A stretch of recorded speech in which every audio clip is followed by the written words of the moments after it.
whenever these preachers make these false predictions that don't come true, wouldn't you think they'd lose their following at that point? But they never do. Like that phony Nigerian prophet, T.B. Joshua, who said that Hillary Clinton's going to, win the presidency. He predicts it 2 days before the election because all the polls were in favor of Hillary.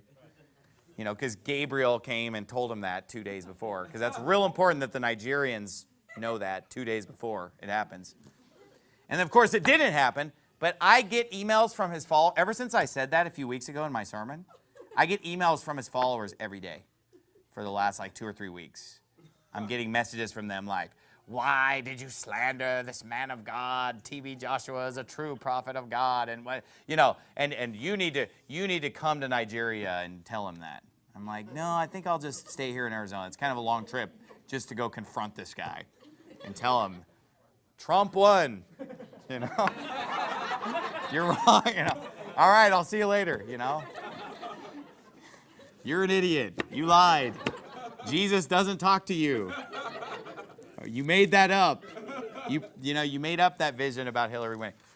But it's just amazing. And then people, they have all these ways that they twist and try to fall all over themselves just to try to prove that he wasn't wrong. So they're like, well, she did win the popular vote. He just won the Electoral College. Or, they have all these different ways. Or this is what they said.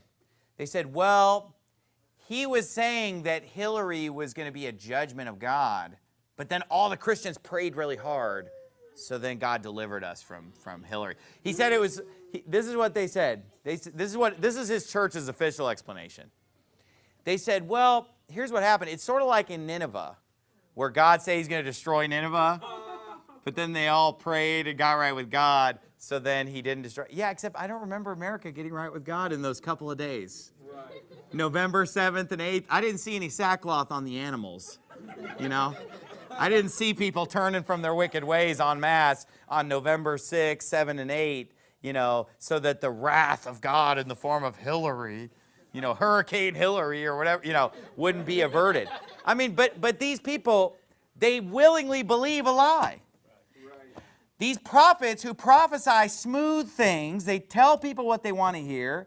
They preach things that to those who have itching ears, and they just want to believe the lie. So they can sit there and say, oh, the king of Babylon is never going to come. And then he comes and surrounds the city, and it's like, we're still listening to these guys. And Jeremiah's like, whoa, buddy, what about those preachers? But they will never admit that they were wrong. Now, I'm never going to have to admit that I made a wrong prophetic prediction because I don't make any predictions. I don't lie and say, God came to me and told me that X, Y, and Z is happening. So I'm never going to have to eat crow like that because I don't make those kind of predictions because those kind of predictions are a fraud. People are just making things up and they're lying. It's like Jim Jones with all his fake healings and fake, predictions and fakes. That's, there's a whole business out there of just faith healers and fake prophets, and they're doing it for the money because they can make a lot of money. I don't know who these people are, but then again, you go down to the store and there's a whole line of people lined up to buy lotto tickets, and that's foolishness. And then there's all kinds of people lined up to throw money down the toilet on cigarettes and paying $7 a day to give themselves cancer.